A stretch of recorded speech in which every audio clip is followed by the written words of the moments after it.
Hi, this is Mohameda. So when Nikita and I decided to do the Soul Chronicles, we weren't really sure where to go or how to start. First of all, I'm in Accra, she's in LA. What do we do?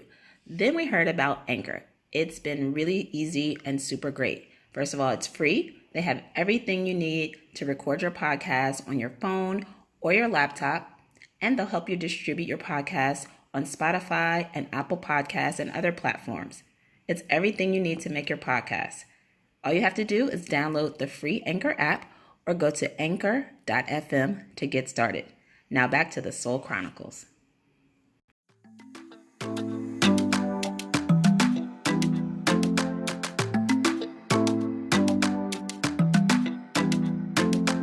You're listening to The Soul Chronicles, the podcast navigating life and times in the sneaker industry, Hollywood, and corporate America.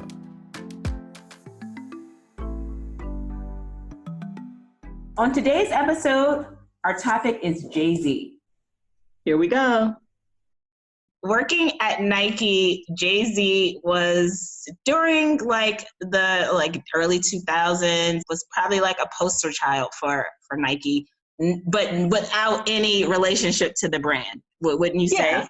No, absolutely. So he and Damon Dash really together, both of them. I don't think I ever really sent product for one without sending it for the other. Mm-hmm. And they were really committed to the Air Force One product, all white, right? And they all only wanted white Air Force Ones, high tops, low tops, the whole nine. And it's interesting because that literally was the hardest product within the brand to get our hands on. Mm-hmm. Well, actually it was low tops. I found out the hard way, which we'll talk, that it was actually only low tops that they It was only the low tops? Yes. Okay, girl, it was a million years ago, so my memory is not always the whatever. Well, then that made it even harder for me to get it then. Yes. If that's the case. So that underscores my point. But yeah, so we did have a relationship with him and with his record company representatives at the time, and just some very interesting things that ensued. And you're right, at the time he did not have a monetary relationship with the brand. And I do think that was a real sour point for them because they understood what they were bringing to the brand, but they also really loved the product. Yeah. And I don't think the Nike brand was at the place where they were able to or committed to doing relationships with anybody. And by relationships, I mean monetary deals with anybody who wasn't an athlete. And of course, we know today that has shifted to some degree, I'll say, to some degree. So, And I will say this, that, I mean, Jay-Z really very early on, and maybe it's just because he was a business person, whatever the business may have been, before he got into the entertainment industry, that he looked at every kind of relationship as a business relationship. So he saw very early on what he brought to the table, how his brand could impact a brand. Whereas other artists were just like happy to get free stuff. He was like, no, I should be getting paid. Rightly so. I mean, I just don't disagree with him on that, but it just wasn't something that Nike was willing to do at the time. So that kind of was a bit of a clash, and that kind of is where I'll start some of the stories, right? So one particular story I will say was Jay-Z and NBA All-Star 2000. Okay, wow, 20 years. Time is like flying, good Lord. So I just started at Nike. I took over your role as music marketing manager. And I think I started in August. And of course, I became the point person for the artists, the labels, the stylists, whoever was in music, to call with their request for Nike, things like that. So when Jay-Z's team found out there was like a new Nike person, I could tell they were like, maybe now this new person could help us get the deal that we're looking for, since the other lady never helped us. Right, because it was all in my power to do, and I just had some ulterior motive for not doing it. Meanwhile, being completely in the middle of it, having the conversations on a corporate level, like, this makes sense, this is what he wants to do, these are all, how many presentations I've had to put together, how many conversations I've had on corporate, and then them saying, no, it's their brand, they can do what they want to do with it, right? And then being sandwiched in the middle with him feeling like you're not getting a deal. Right, Child, right. child. But anyway, go ahead. I want to hear this juicy story. Yeah. So somebody from his staff, they always had something they were working on. They were trying to get sponsorship from Nike. So it happened to be an NBA All-Star party that they were planning to do. It was going to be in San Francisco, and they wanted to see how Nike could be a sponsor. We had our typical answer that we gave everybody. No, we don't sponsor. No, we're not giving money. No, you can't put our logo on your flyer, right? So it was typical. And they were like, they weren't really taking no. I can't even remember who it was on the team. And they were just like, they weren't taking no. Now, on the internal side, we were talking about what we were going to be doing for a new product that was coming out, which was called Presto. You remember Presto? This, oh my gosh. Yeah. Yes. So, I mean, which was not a basketball sneaker or anything, but every department within the brand had to kind of contribute what they were going to do to help promote the new product. And so I just thought, I'm always thinking like, how could I get a million celebrities at one time to like wear the product or have the product versus the one-offs that we typically did. So I was like, well, maybe this party could possibly be a way for us to introduce Presto to the entertainment community, right? So I was just trying to like figure out how we might be able to fuse the two together. Now, from the brand perspective, it didn't really make a lot of sense because Presto is not a basketball shoe, and to launch it or, you know, highlight it during NBA All-Star Weekend from a brand perspective seemed a little strange. But I talked to you about it. I know it's 20 years ago, girl, so I'm not expecting you to remember that. But you were like, okay, all right, why not? And then, you know, we talked to the director, Pam, about it. And I don't know if she had to talk to other people. No, she definitely had to talk to other people. Oh my gosh, yes. Yeah. Yes. In terms of like the basketball team and heads of marketing, right? Just all these people who miraculously, because we had never done anything like this before, like Nike had never thrown a party during All-Star Weekend, like ever, just as big as it is. It's just not something that the brand had done. It had not kind of did a lot of lifestyle driven experiences, right? So this was like a big decision for the brand to do, right? So look, I'm a newbie. I'm like at Nike for a couple of months and I'm like, okay, we're gonna do this thing. And I'm like, okay, Jay-Z, guys, we're not sponsoring, we're not gonna write a check, but what we can do is we have a Nike Town store in San Francisco. It's a space that we own. Because I think that's one of the things, like Nike never wanted to just kind of get lost in the sauce of some event and not being able to stand out and like let the brand shine. So I think that was an issue. And so when I came up with the idea, like, let's do it at Nike Town. I mean, you can't get more Nike than that. I'm like, guys, I can provide you with the space. I can, you know, pay for all the things for the party. You guys just have to show up and you can say it's the Nike Jay-Z party. And they kind of went, and then they came back and they were like, okay. And so here we are, we got a party, the Nike Jay-Z or Rockefeller or whatever NBA All-Star party. So we're set. Then what happens?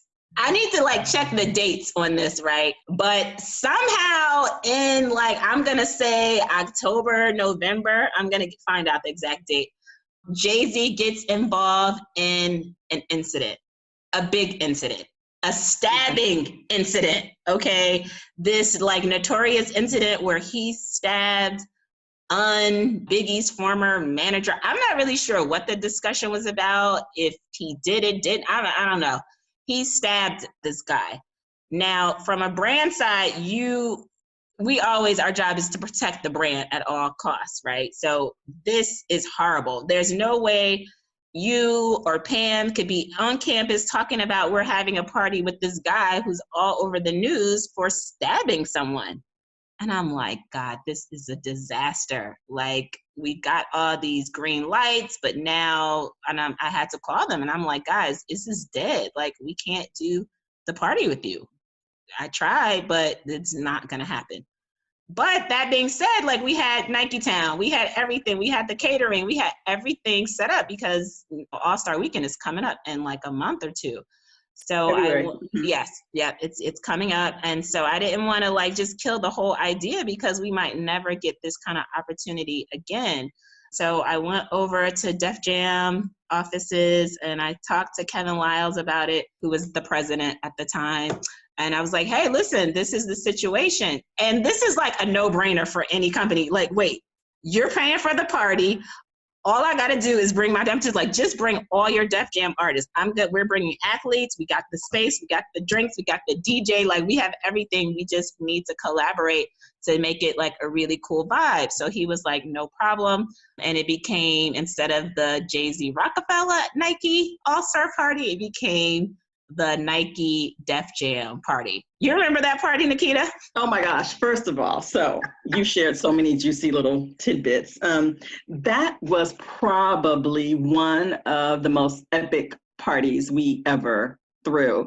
And there's a sidebar to that whole thing too, because so many celebrities could not even get into the party. Like I remember being on the inside of the party, and it was all glass, and just people pushing against the glass trying to get in. I saw LL Cool J outside the party trying to get in. I mean, just so many people who get, and we had started telling people like, listen, we understand how in the entertainment industry it's good to be fashionably laid and you want to walk in with all eyes on you, but this is not the day. This is not the time. This is not the place.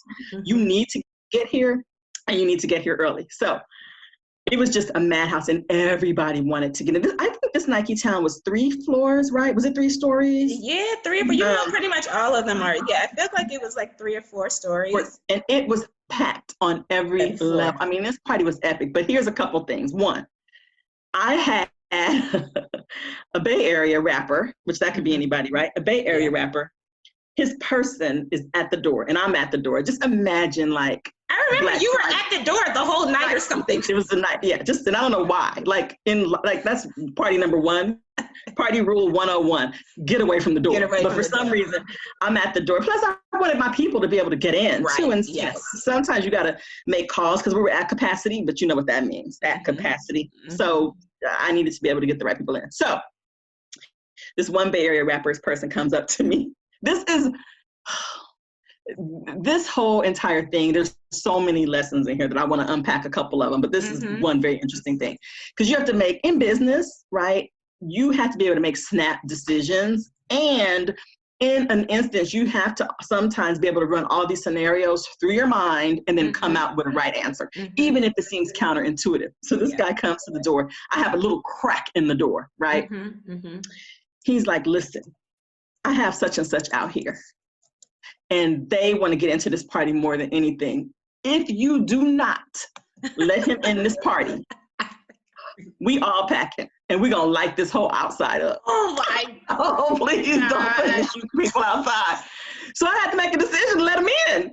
Oh, and this is a famous person. So I let them in knowing that they all are carrying, but that was a choice I had to make. Because what I knew that they didn't come here to start a problem. Right. And I knew that they just wanted to get in and party and have a good time. Like but what person in their right mind would be like, okay, why don't you and all your entourage and all your weapons come on in my party? That's packed to capacity with every major superstar. Basketball and entertainment. An athlete that you could possibly imagine. So my whole heart that night is just, let's just follow these people wherever they go and make sure that nothing escalates. So at that point, I got off the door. So that's one thing. But I thought that was very interesting. And nothing happened. It was fine. You know, sometimes you just have to know your audience, right? Yeah. The second thing that I love about this story and that I think could be very helpful, especially for people interested in marketing and interested in understanding how businesses on this level make certain decisions. So yeah, Presto was not a basketball product, but here's the interesting about Presto, whether you remember it or not. It was 10 years in the making. Like Presto, they had been working on Presto for literally 10 years. And they had really finally decided that it was right to come into the marketplace. And when it did, it was huge. It was massive. And so our argument to get the product debuted and displayed at NBA All-Star Weekend, which is all about innovation. Like there's nothing more innovative than NBA and NBA players and nothing more innovative than a Nike Town. I mean, if you've ever been inside of a Nike Town, that's a whole experience in and of itself. And so that's the thing that people have to realize, like, don't just think that because something may not make sense on the surface, that if you truly believe in it, you can't make a case for it. And that's one thing that I really did learn at Nike, and that was told to me early on, is two things. One is that innovation has to be the key.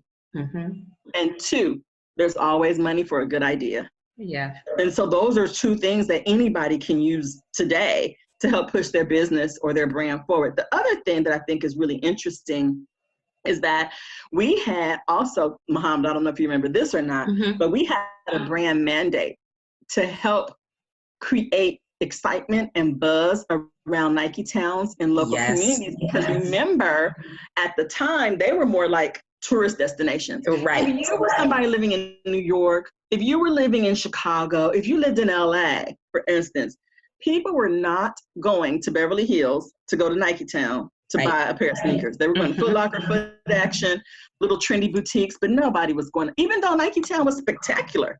Yeah. And so we did have a really heavy mandate and task to bring some relevance to the sexy of Nike Town, to get people in the doors. So that's the other thing that we were looking to do. So that was number two. So this whole thing was very strategic. And that's another thing that I don't think people really realize about this role, and maybe roles like this at other companies, is that it's not all just fun and games. Like, there's a lot of strategy involved. And so I think that was the other piece. So Presto was number one, but number two was driving people to Nike Town. And number three was our always job, is getting people really connected to the brand. And so you had a really cool idea, leveraging a partnership, first with Jay-Z that didn't work out, and then with Def Jam. That was simply brilliant. And that's the other thing about negotiations, right? It has to win, win, win. We got something, they got something, and it was just, and I think too, for you, like, one thing that I want to say as well is that you are like the queen of pivot. And that too is another quality that people need if they're wanting to go into marketing, if they want to go in entertainment and business in general, corporate America in general. But your initial idea may get beat up, stripped down. It may be barely alive. But if you really believe in it, you have got to find a way to put on life support and then help it to make a full recovery. And that's what you did. You could have just walked away when the Jay-Z thing didn't happen and just said, oh, well, hunch shoulders. And so many people do that. That was my first Jay-Z team interaction. And I would say, like, that time, I wasn't dealing with Jay-Z really himself. I was dealing with his people. So we tried. It didn't go well. I mean, it happens. But you had an interesting Jay-Z story when you were running music. What happened? So, yeah, very interesting story. I remember this like it was yesterday because I had just gotten engaged earlier in the day. This must have been sometime in 98 or 99. And I had gone down to my garage, about to hop in my little sports car and go out with some of my friends who had come to town, and we were going to go celebrate. And I get a call on my phone, and it is a record company rep, and she's like, oh, I have Jay-Z, he wants to talk to you. And I'm like, oh, okay. And he is going off on me because he's on set. He's on set on some kind of music video. It wasn't his video. It was another video. Maybe he was making an appearance on the video. And one of the kids had a pair of Nikes that he'd never seen before. And obviously this is someone who's not as popular as he was. And he went off. He didn't understand why this person had these shoes that he'd never seen before. Now, mind you, again, we're talking about the behind the scenes of working within the sneaker industry. There's so many people who have varying degrees of jobs relating to product within the sneaker business. And so I don't know, did he get those shoes specially made for him by someone who, although it's not their job to work in entertainment, but because perhaps they really don't have another way into these relationships, they leverage it for that purpose, even if it undermines us. So maybe somebody pulled something off a production line. Maybe somebody made something special for him. I have no idea what even shoes he's talking about. He's so mad. And so he's like, you're not doing your job because I should have everything that before it even comes out. And I'm like, I have no idea what you're even talking about. And so now if you know me, I mean, I can be nice as ever, but if you want to go there, we can also go there. And it really does not matter who you are. Because I think from my perspective, I just see everybody as human, and I don't really have a fanatical type personality where I'm a fan of this person or a fan of that person. I'm just a fan of humanity. And if we are here to do business, or if we're here to all entertainers matter. Oh, that's really good because there's a Jay-Z story around that too. Oh God, yeah, we gonna hold that one. Before we get off, we need to talk about that. But anyway, so long story longer. He is mad at me, and I tell him whatever I had to say to him. And so now mind you, this is sort of flanked by what you said earlier, in that he really wanted a Nike deal and perhaps felt like I wasn't doing enough to get him this deal because somehow in his mind, I had that kind of authority. Maybe he thought I was Phil Knight in disguise. And so I said, well, let me find out what's going on. I'll, see what we can do. But it was a Saturday and he was already on set. So I don't have any kind of factory in my backyard or basement. So he wasn't going to get these shoes today. So he said, well, Nikita, there are a whole lot of things that rhyme with Reebok. And I said, oh, really? Like what? So he just takes off rhyming, like won't stop, like we hot, like, just all of these things. Right? So I'm on the phone, and mind you, I'm in tears, right? So we can talk about that. But I'm not letting him see that it's like the silent cry where the tears are just coming down your face, but you're not saying anything. You're not like whimpering audibly. Right. And so he's just going off about, I'll just do a deal with Reebok because a whole lot of things that rhyme with Reebok. And I was like, girl, people have to do what they have to do. That has nothing to do with me. And this is so ridiculous. I mean, and I said to him, like, every time you and Dame call me and ask me for unlimited amount of sneakers that I can barely, not even Nikita, but the brand can barely get their hands on, because you only want to wear this pair of all white Air Force Ones once. And once you've worn them one time, you don't want to wear them again. So you need truckloads of that was just weird anyway, that we can barely get our hands on, right? And so yeah, so that's my Jay-Z story and how my engagement was ruined. And you know what, too? I've never shared this with maybe people in my inner circle. I've never really said this, but I do think it's important because it will probably help somebody. In that moment, I did not want to work in entertainment anymore. Mm-hmm. I did not want to work at Nike anymore. I did not want to work in an industry where we empowered people to behave badly because of some sort of runoff effect that we would get from the marketing aspect of it. In my mind, I'm like, are we really creating people who have reached the height of their career and would sort of have this stance or take this stance, like without even listening to reason? Here I am. And again, I'm working in corporate America. So this podcast is about that too. And we haven't even touched the iceberg on what we were facing day to day as women, as Black women, as young women too, because there is ageism, I think, involved in why people have a hard time in corporate America. Mm-hmm. So dealing with that, I told you another piece of this problem was people within the brand who should have been really allies for us, but were wanting their own selfish glory from working with celebrities, although it's not your job. So they were undermining. And then on the talent side, and I never have had that problem with anybody on the celebrity side. This was the one and only time, but it was so now look at me, like how emotionally immature was I, which I really encourage young executives to invest in their own mental and emotional health, because if you do not, the industry will literally eat you up and throw you out. So why would I be even thinking about throwing away my career because I'm having a really terse encounter with someone who's being completely unreasonable? But I did. And it was one of the reasons that I was like, you know what? I don't want to work in a business where we're empowering people. And not only that, I think you are kind of like a perfectionist. You know what I mean? And because you put out so much at such a high quality, like it's rare that people don't appreciate that. And so probably in your high achievement, we're going to say that, high achiever state, you're probably like, how dare he not be happy with me as much as I do? Because everybody loves you and everything. But I think, yeah, right. Like everybody, yeah. And so everybody loves Nikita, damn it. And so I think that was a part of it. But that point is so well taken, because that's what I mean. If I had been emotionally stable enough, right? If I had been mature enough to say, this person is telling me something about themselves. This has nothing to do with me.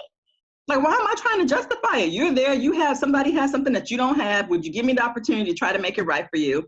No, you just want to ruin my day. Okay. But then why did I take that on? Right.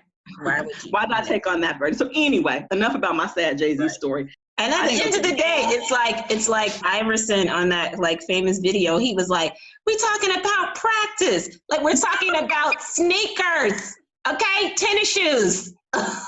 Like, dude, it's so not that serious.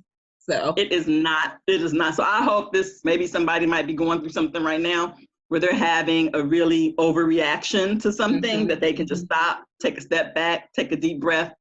And 9 times out of 10, it's probably not you. Let me just say, I mean, I felt like more than probably any other artist at that time, like Jay-Z really was like repping for Nike. And for him not to have any kind of deal with us, I just felt bad. I mean, at the end of the day, I was a young Black person, so I felt a sort of allegiance to an alliance to the artist. I have more in common with them than I do with the brand, right? So I'm always, as much as I can, looking at ways how to support them and help them get what they need or whatever. And let's be clear, it would have made the brand more money too. Right. I mean, this is not just an emotional thing, like he should have it because he wants it. It also just made incredible business sense on so many levels. But anyway, go ahead. Because he was affecting the bottom line, wouldn't you say? Yes. So, I mean, he knew that, we knew that, but we couldn't do anything about it. So again, they just would always keep trying. So like we talked about the Air Force One. So the way that they put them out on the market, they didn't want to kind of like lessen the appeal of the shoe. So there would be times that you literally could not find Air Force Ones like in the stores. It was like how they were doing in the drug world, like supply and demand. Right, supply and demand, like keep a drought, right? And so it was to the point like artists would go to like 20 stores in a city and nobody would have Air Force Ones. They wouldn't have Air Force Ones because Nike were not making them or supplying them with the shoes. So they were like, listen, you know how much, Jay-Z and his people were like, listen, you know how much he loves Air Force Ones. We want to buy them. It's not like we don't, we want them for free. The amount that we want, we just want to buy them. Can't we buy, but then we can't go to any store and buy them. How can you guys help us? So I went to what was that man? Sam Siegel. Oh, you remember him? Oh yeah, in New York. Yes. He was in charge of like limited edition product, something like that. He was maybe like a New York sales director or something, but he was in charge of all like the specialty product and things like that. And I'm like, listen, Sam, how can I get these guys some shoes? Can we just make a special order in China or wherever we're making these shoes and get these guys the shoes? They just like, can I just order like 100 pair or something?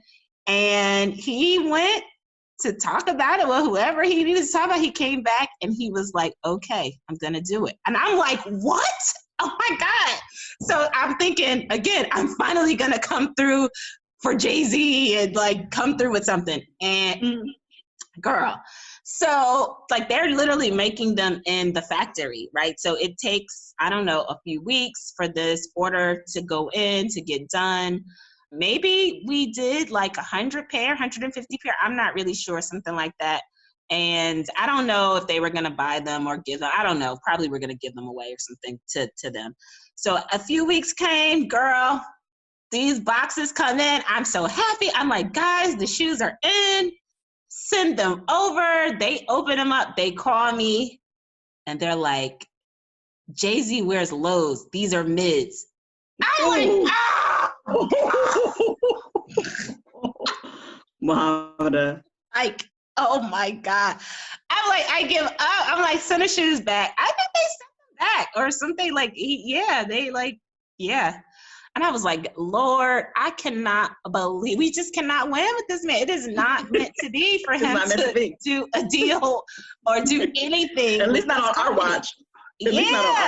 I mean, I just couldn't believe, like, they were just like the wrong shoe. Like, he's like, he doesn't wear highs or mids, whichever. You didn't know that he didn't wear mids, or you didn't realize that they would be mids. Which one? Yeah, I think that when we placed the order, like, we just didn't realize that it was lows only or something like that. Because you know, there was Air Force One high tops, there was Air Force One mid, and then there were Air Force One lows. So the ones that he liked was Air Force One low only. Okay, like yeah. So it was like just another. That is such a difficult feat. Let me just say, it was so difficult. A, get a special order of anything. B, working with our international partners to get the shoes made from scratch. C, get them through customs. And D, have them land on your doorstep. Yes. Yeah, but this is like, I mean, these are things that even the artists, right? They don't even know the kinds of things that we would do, and some other episodes, I think we're just going to talk about just things that we did internally to try to like really push for artists to make things happen. And yeah, I mean, like the time I tried to float the idea, I'm like, listen, if we don't want to do deals with people, then that's fine. If you don't want to dilute your stance of only working with athletes, then maybe we could do one-off deals with people, but let's pay them in stock options. Can you imagine? Oh my God. Let's not even. Right, that would have been not huge. even. That would have been huge. This is 25 years ago. That was our like Jay-Z story. As much as Jay-Z loved Nike, I definitely think that people are going to use this term clout chase, but he wanted to be the one to be like, yeah, I'm the first artist to get like a Nike deal. I'm sure he wanted to be the one to be able to say that, even though he loved the brand. Yeah. And he went on to he did do that Reebok deal. He did the Reebok deal, and he also had a very successful line with Rockefeller and Rockaware, so that he could, whether he owned the brand outright or whether it was a licensing deal, I'm not privy to all the particulars of how that deal went. But I do think, again, another really great example of how if someone doesn't want to let you play, then you can just go on and create your own toys, your own playground, make your own rules, and make it happen for yourself. But interesting thing about the Reebok deal, still wore Nike. I know, because at the end of the day, he loved the brand. He loved that product.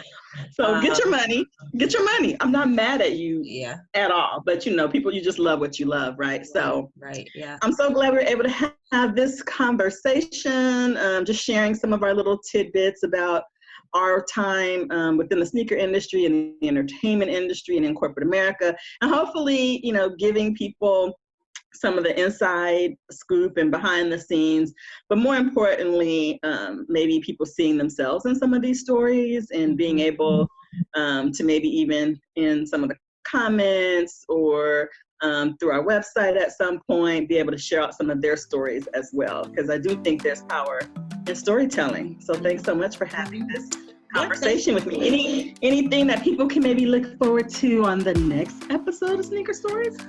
Yeah, we got some really amazing experiences with, people like Diddy, Madonna, Elton John. I mean, we have so many stories that like we had to really just kind of like figure out which stories we're going to tell.